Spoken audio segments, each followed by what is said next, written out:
Hey, welcome to the Pharmacy Residency Podcast. Member of the Pharmacy Podcast Network. I'm Tony Guerra. If you got questions about letters of intent or interviews with the residency process, contact me at tonythepharmacist@gmail.com. You can always go to my residency.teachable.com to see the classes in helps with letters of intent and with your interview. And again, what I'm going to talk about today is again, something we talked about last year. TLDR Pharmacy even made a whole post on this, and I was really warning against it.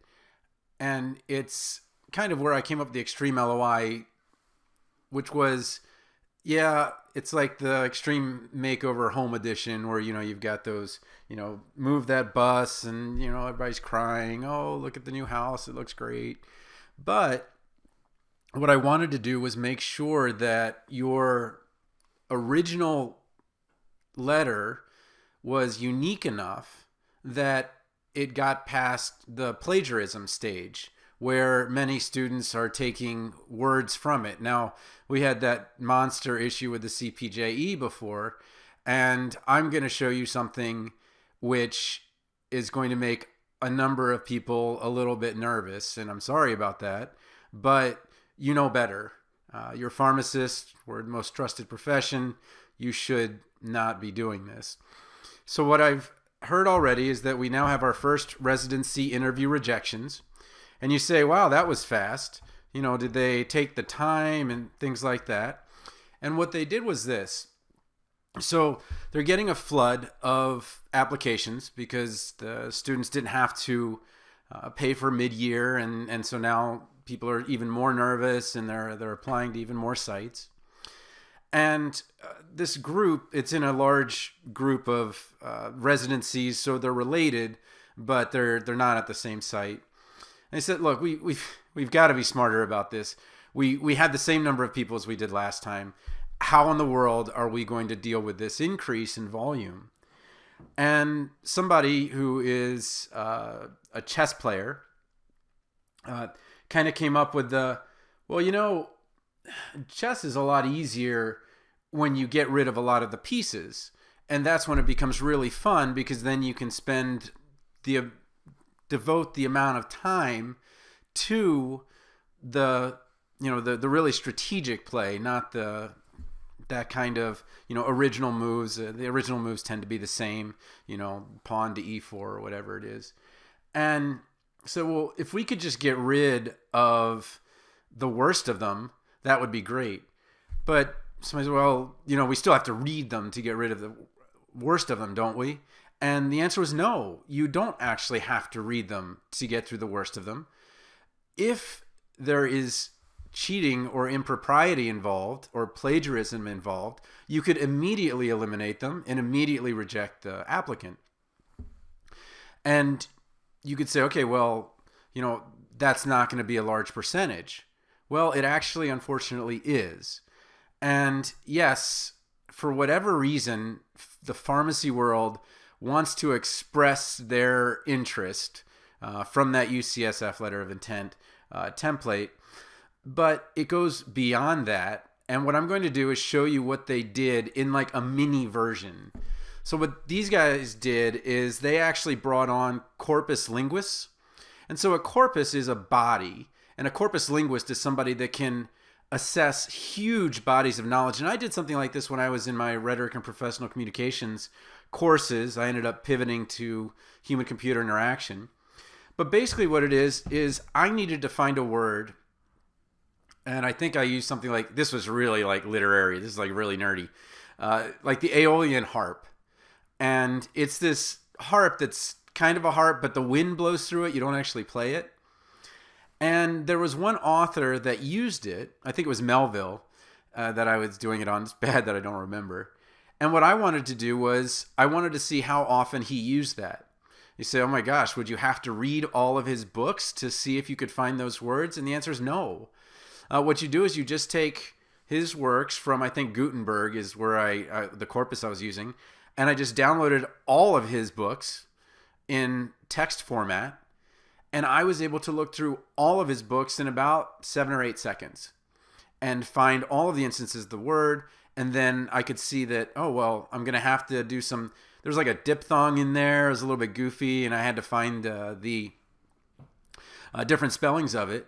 But the idea was, it was really just an exercise in using corpus linguistics to find a particularly obscure word and to use the power that you can have, because it's tough to look through Word documents, but it's really easy to work through text. It's really, really, really easy. And you don't need a ton of computing power to do it. So if you've ever heard RTF, which is a rich text format, or TXT is text format, corpus linguists use TXT all the time. And what we would do is we would create these small little Python programs. You could use Perl. They used to use Perl. Python's probably a lot better once you get to 100 lines of code. And it's very easy to kind of do this. And so what these guys did is they're not corpus linguists. They had buddies that were good with the computers and the corpus linguists. And they're like, look, we've got literally, between our sites, we have a couple of thousand applications. Is there a way that you can figure out who is, cheating, who is copying super large amounts of content from these templates that are available on the internet? And the answer is, yeah, it's actually not that hard. And so what they're doing is, instead of saying, oh my gosh, all right, well, we're just going to have to work harder, work more, do more evaluations, have the residents work even harder, we're going to do the opposite. We're going to narrow the field. We're going to look at all of the text all at once. And the first thing that they did was they took a bunch of the templates that are out there. So UCSF is the most famous one. And then there's the ACCP one. There's an ASHP one that's like behind. You have to be a member of ASHP to see it. And then there's other ones, but you can find templates pretty easily. And so that began the corpus, and that began the body. But then what you can also do is take all of the documents and de-identify them and make that into a corpus.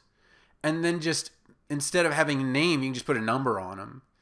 And what you can do is you can use the computing power to just say, okay, well, we just want to know what how any of these really match to the original, to these templates, and what percentage do they match, and all of that. But this is what they found, is that they weren't just matching to the template, they were matching to each other. So that means that two PGY1s applying for PGY2 had significantly similar exact wording. And whether they copied off each other or they copied individually off a template independently, either way they have the same words. And then there is also the CVs, which we would think, well, a CV is just a CV. But what they were finding was that the CVs also compared to the corpus. Like, well, what are you talking about? What CV corpus is there? Well, UCSF, in the pharmacy occupational section, has a bunch of CVs. And what they did was they just copied the exact words and just changed the hospital and preceptor, and then just tweaked a little bit of it. So I'm going to show you on like a mini basis, without using TXT files and RTF files and stuff like that, just how easy it is to compare it. So if you are, a residency director or residency preceptor, and you're like, yeah, it is ridiculous. Next week we've got to start this thing. And, well, maybe this is something that you want to do. I don't know. But all you got to do is get a half-decent corpus linguist, anybody with a master's degree, or even working on a master's degree in linguistics, and certainly a PhD professor, is really pretty easily going to crunch these numbers. So this is an actual letter of intent, which is so bad. I've de-identified it so that there's no... I didn't get it with the names and stuff, but I just changed it again. But here's the LOI that was submitted to a residency. And here is... Where is it? Oops, I'm looking for... Here it is. Okay. So here, okay. And here is the UCSF page 3 letter of intent. I am writing to express my interest in applying for a PGY1 practice residency at the, instead of University of Oregon Hospitals, which is in the template, University of Potomac River Hospitals. I have had the pleasure to meet with your current residents at ASHP mid-year clinical meeting with Dr. Smith, blah, blah, blah. And so as a human, you know, you can look at this and go, oh my gosh, there's a lot of that looks the same. But what you can do is just go to CopyLeaks, which is just a website that can just do this really easily. And what it'll do is it'll compare multiple text files. So you can take all of the text files and just kind of upload them to here. It's pretty easy to do, but this is one at a time. These guys are using corpus tools, computers, Python programming, all kinds of stuff. So I don't know if they'll publish this. That sounds like a really interesting thing, but I think just because of the embarrassment that it would cause, I would expect that they wouldn't. But for their own purposes, what they're doing is they're removing a significant portion of the applicants, allowing them to focus on the ones that did it right, took the time to kind of make their letter of intent original. And I want to make clear, I'm not talking about somebody using their letter for one site and then changing it a little bit for the next site.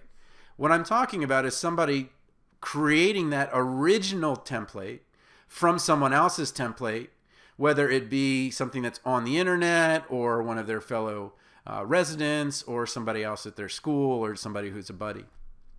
So I've already done this to make it easier, but what you do is you just drop in the text here, Control A to get all of it, or Control A to highlight everything, Control C to copy, Control V to drop it in, same thing here.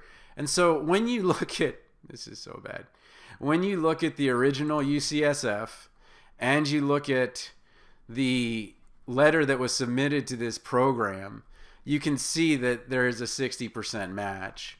And it's actually probably even higher than that because these are going to be different.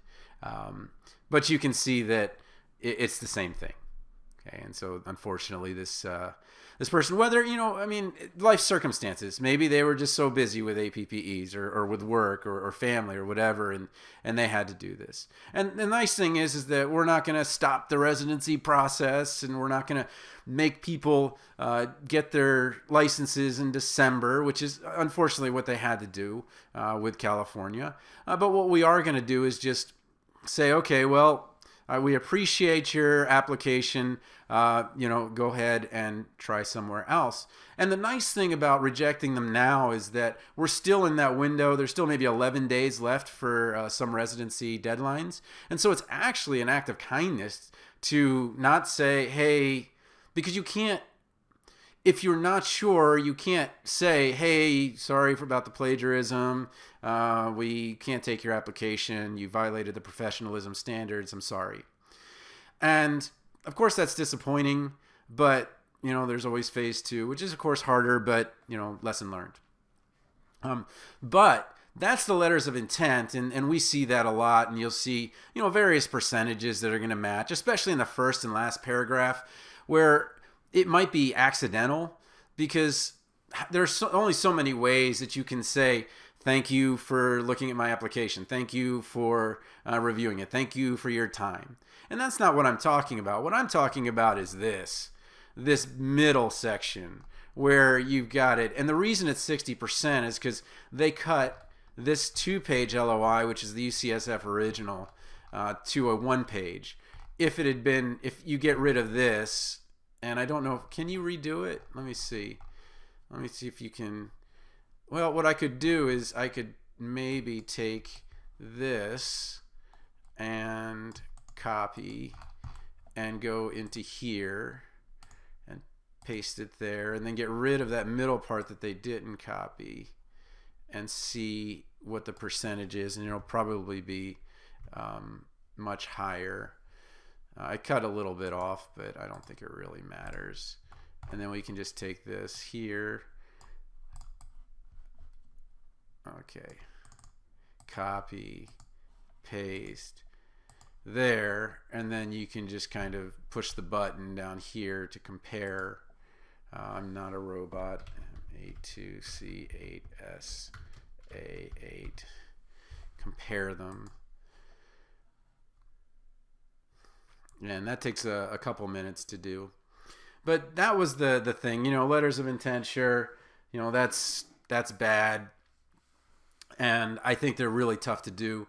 And I think there's a couple of reasons for this. I think that really that's something that you really should address before residency season. You shouldn't do, it's actually a 92% match. That seems more right. Yeah, so the letter that they sent me was a 92% match to this. And they sent it to me to just say, hey, guys, don't do this. I think it was really an act of kindness that they were doing. But it's a 92% match, so clearly, it's the same thing. They didn't take the time to write their own thoughts and so forth. But this was the kind of surprise part of it, where we're going to go into and I just pulled this out of the CV. So we just kind of take for granted that the CV is the CV, and people are going to be honest about what they did in the rotations. But this applicant, oh gosh, this is so bad. If you go back to UCSF, they also have these CVs. It's here at this, before and after pharmacy CVs, resumes, and covers letters, the UCSF Office of Career and Professional Development. And it's this CV after. And what the applicant did was they took this second one, this residency CV after, and you can see down here the APPEs, diabetes clinic, outpatient clerkship, and they just changed the name of the hospital, and I de-identified it, and they just changed the preceptor, and then the pediatrics, same thing. They did the same thing. And the reason they caught this one was because UCSF has such kind of they use a lot of italics and fonts and things like that. But when you plug it into this guy, the copy leaks, you can see that it looks like a 6.6% match. But when you delete all of the rest, it's closer to probably 70 or 80%. So what they actually did was they took the line from the CV to express what they did in their APPEs. And I mean, I get it. There's only so many different ways that you can say that you conducted patient interviews to obtain medication history, assess need for changes in regimen, and educated patients on common drug effects. But I mean, we're better than this. We shouldn't have to do this. But that says it's a 6.6% match. That's not true.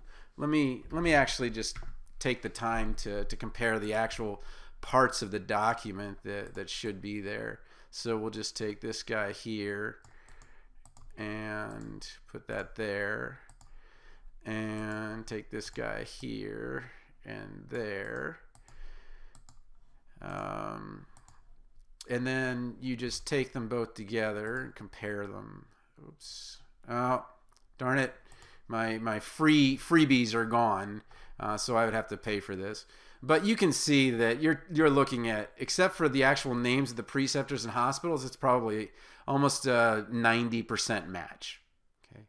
And so what this did was it prevented losing time with maybe even inviting these people for interviews, lost time with people that were doing it right, and it also got rid of a certain percentage, I have no idea what it is, a certain percentage of the applicants that were not as professional or someone that you would not want, because if they're willing to cheat on something like this, then, what else is, where does the line draw?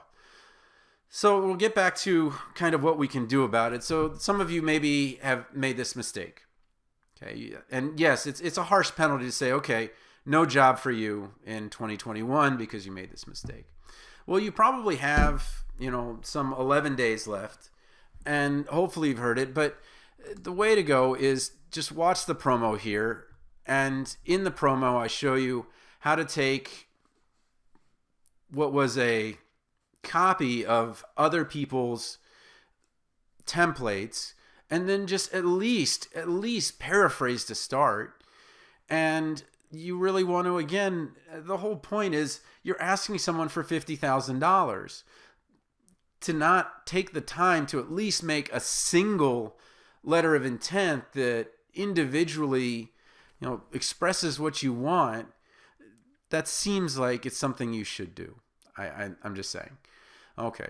But that's kind of it. I'm really not trying to get on my stump here. But if you're an RPD, obviously from the other side of things, copy leaks. I don't know, how much was it? Let me see how much it costs.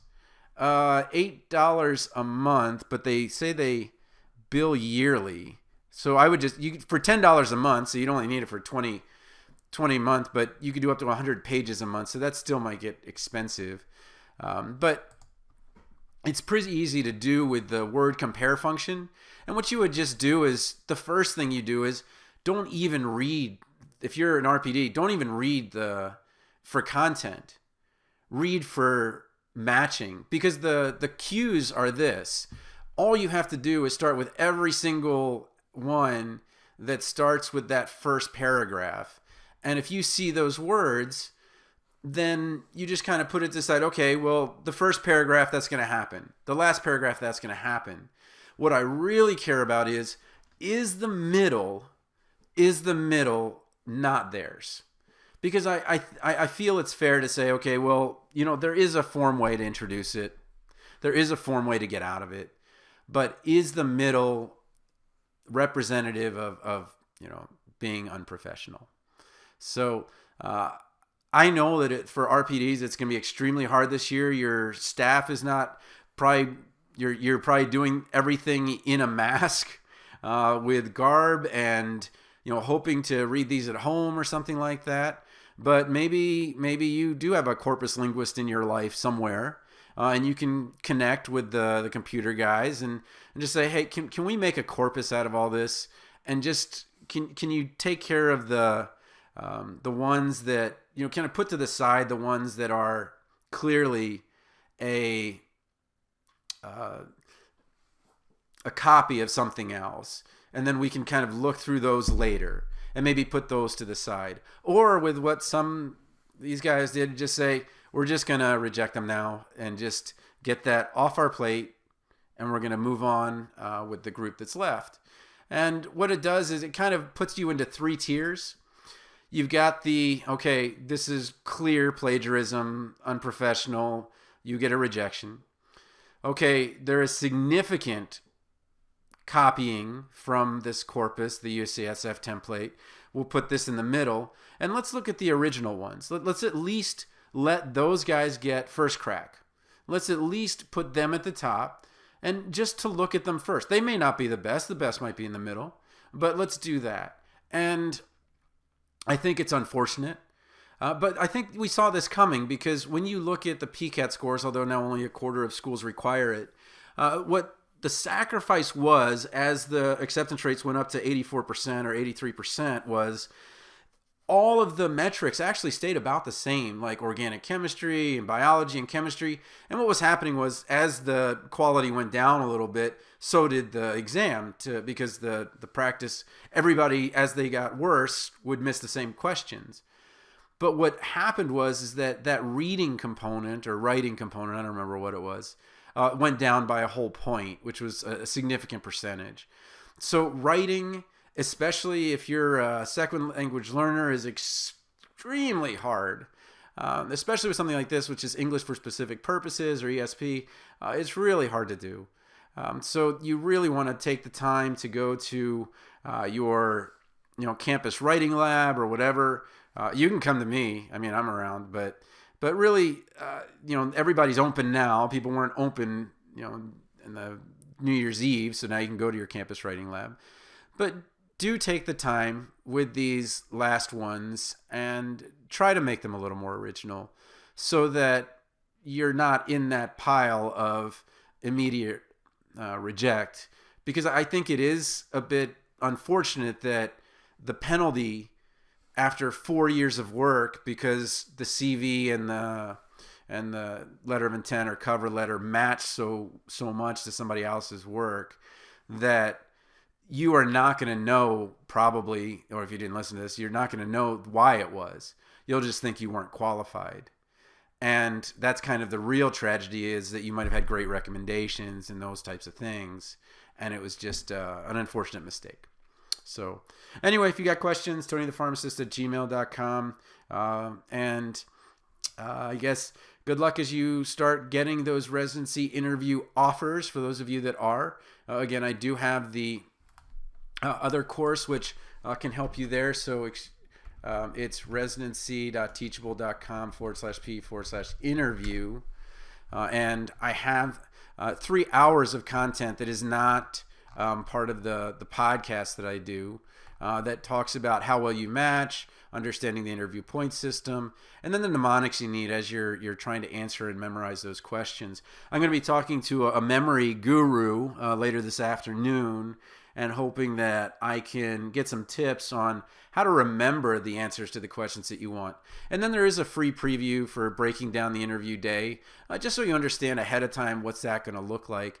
And I talked about it in the virtual. This isn't from before COVID. This is now, so that you can better understand what to expect. All right. I'll talk to you guys soon.